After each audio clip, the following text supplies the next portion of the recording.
وتوکل علی اللہ وکفی باللہ وکیلا. پھر اللہ نے فرمایا ما جعل اللہ لرجل من قلبین فی جوفہ، اللہ نے کسی شخص کے دھڑ میں دو دل نہیں رکھے. اگر اتنا فریز ہم دیکھیں ما جعل اللہ لرجل من قلبین فی جوفہ، اس کے اندر علماء نے بڑی ڈیٹیلز بتائی ہیں، اور علماء کہتے ہیں اس آیت کے حصے کو دو طرح سے دیکھا جا سکتا ہے، ایک لنگوسٹک پوائنٹ آف ویو سے، دوسرا فیگوریٹو پوائنٹ آف ویو سے. اگر اس کو فیگوریٹو پوائنٹ آف ویو سے دیکھیں تو علماء کیا کہتے ہیں کہ اللہ نے جب کہا کہ اللہ نے کسی شخص کے سینے میں دو دل نہیں رکھے، مقصد کیا ہے؟ ایسا نہیں ہو سکتا، کیونکہ اللہ نے کہا ہے ایک دل میں ایک وقت میں یا اللہ ہوگا یا شیطان ہوگا. تو اللہ نے یہ بتا دیا بات کہ کسی کے سینے میں دو دل نہیں ہیں. ایٹ اے ٹائم ایمان اور کفر ایک ساتھ نہیں ہو سکتے. ایٹ اے ٹائم شیطان اور اللہ ایک ساتھ نہیں ہو سکتے. ایٹ اے ٹائم ایمان اور نفاق ایک ساتھ نہیں ہو سکتے. دو دل تو کسی کے اندر ہے ہی نہیں، اور ایک دل میں یہ دونوں جمع نہیں ہو سکتے. ایٹ اے ٹائم یقین اور شک ایک ساتھ نہیں ہو سکتے. ایٹ اے ٹائم بدعت اور سنت ایک ساتھ نہیں ہو سکتے.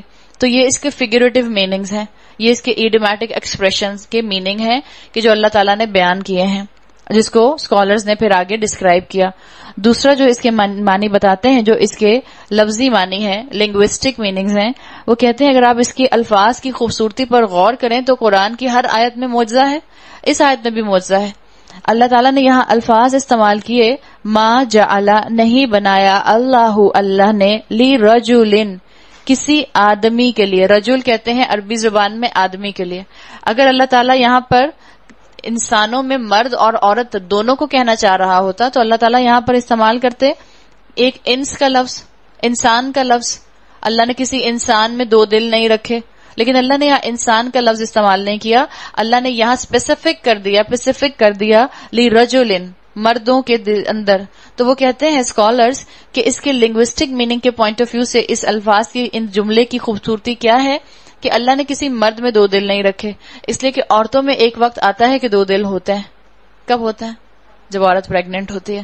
ایک ماں کا دل دھڑک رہا ہوتا ہے اور ایک بچے کا دل دھڑک رہا ہوتا ہے. یہ ہے قرآن کا معجزہ، یہ ہے قرآن کی آیات پر وقت لگانا اور اس کو سمجھنا. یہاں بیٹھ کر تو ہم صرف سمجھ لیں کہ مشکل سے کسی ایک آیت کو ایک پارے میں دیکھ پاتے ہیں اس اینگل سے. اگر کبھی آپ کو موقع ملے اور آپ کو کہیں جانے کا، پڑھنے کا، کورس کرنے کا موقع ملے، آپ کو پتہ چلے گا قرآن کی ہر آیت میں ایسا معجزہ موجود ہے. تو اسکالرز نے اس آیت کے حصے کو فیگوریٹو پوائنٹ آف ویو سے اور لنگوسٹک پوائنٹ آف ویو سے دونوں طرح بتایا کہ بہت ہی خوبصورت آیت ہے.